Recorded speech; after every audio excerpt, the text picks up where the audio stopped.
For doing the likes of the shelves and stuff like that, I'm going to make a template. Far handier if we had a CNC, but it is coming very shortly.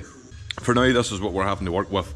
All the doors are the same size, so there's no point of me measuring and doing all that stuff, because that is just a waste of time. As you can see, the drawings here, they're all typically the same layout. So in some cases you've got 5 shelves on it here and here, so they're all the same. They're going to be the same like heights and stuff like that. Then you've got hanging rails and stuff. They're obviously going to be set at the same heights, and the same with these bedrooms.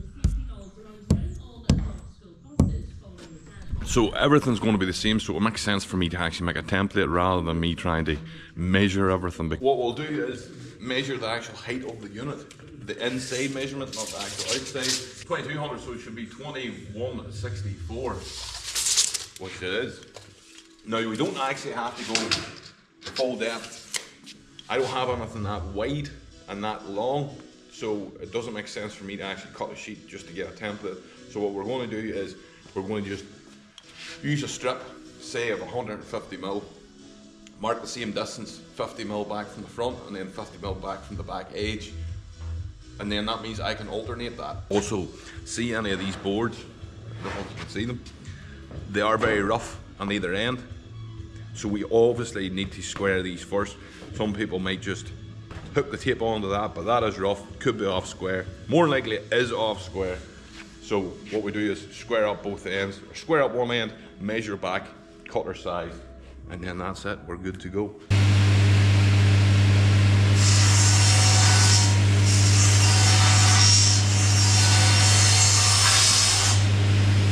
We're going to do a template for the hinges. Now, we have to actually make that the exact size of the unit, not the door. The doors are actually 5mm less in height.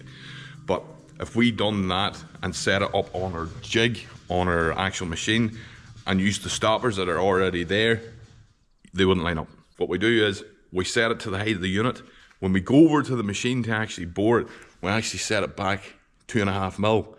So that means it's 5mm less either end. So when we put our door on to the stoppers of 100mm, it'll work perfectly.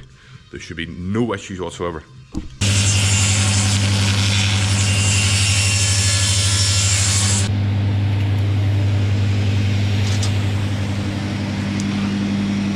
$2,200 on the money. Right, best way I do this is, there's going to be 5 shelves on it, so get out your calculator. Okay, let's start off. So 18 multiplied by 5 is 90mm. Okay, so we need to remember that, because there's going to be 5 shelves, so we'll use this in our subtraction. So 2164 is inside of the actual unit. We want to take away 90mm, which leaves us with 2.74 meters, and then we want to divide that by 6, because there's going to be 6 equal spaces, which leaves us a space of 344mm and 60.66, but we're just going to go 345. Okay, so now that we have that, we know where we're going to position our holes. So when we're actually marking this out, we're going to start with the bottom. So we're going to mark bottom, and we're going to keep this along this edge is the front slash back. So that's the side that we're always going to press, either against the front edge or the back. So 345. Okay, now we need to add 18mm, because if we did 345 the whole way up, we would be left with a massive space at the top. We have to always remember that our shelf is 18mm, and we need to add that on, moving on with these next measurements. So 345 add 18mm. I'm going to do that in my calculator, seeing as it's already up. So add 18mm, which is 363. So when marking that, I always use the 100mm, just to give a cleaner line. So that should be 463. It's coming in there at 364. So which is close enough, all right, because from the top there it's coming in at 364, but we see we're 0.66, so we're 0.44 out, which isn't bad.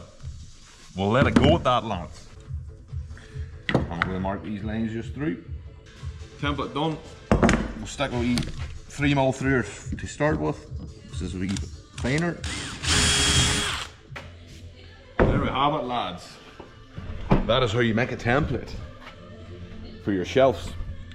Let's put them in and then you get a good idea of what I'm talking about. We'll just use this as an example, but we can see we've got 1, 2 600s there for Grace's bedroom. Make sure she's flush up with the sides.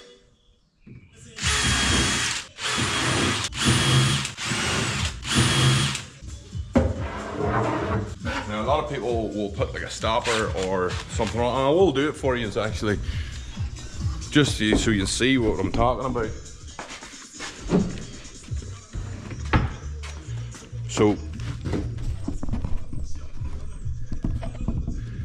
So what a lot of people do is they'll grab a bit of tape, so then they know their depth.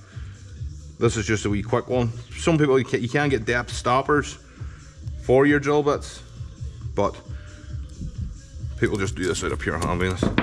So there's a stopper there. I know I'm not exceeding any more than 18mm, so I'm not going to come out through it. And it is deep enough because them studs are these boys here. Can you see them? So if we go on and look, boom. But obviously the stopper doesn't work with the template because you're 18mm on top of it. So we'll just go on the stopper. A lot of these are probably perfect anyway. Why wouldn't they be?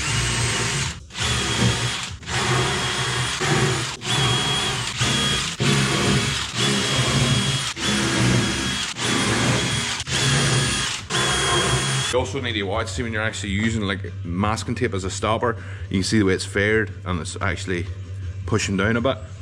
But again, as long as you don't exceed the 18mm, you'll be fine. And a lot of people, I know if anybody's seen units coming out of like B&Q or Homebase or whatever, it is riddled with screws. It looks like someone went at it with a machine gun. But I like to just see for the likes of this. Kitchens are a wee bit different. I might do 3 holes where one shelf is placed, so then they can adjust it 50mm spacing apart. But see the likes of a bedroom, it can vary, and they've told me what they're going to put in it, and it is just folded up closed. So why would I riddle it with holes? Do you know what I mean? That's the beauty of being able to speak to someone who is actually making your units, so you can actually get it customized to whatever way you want, really. Let's slide on some shelves.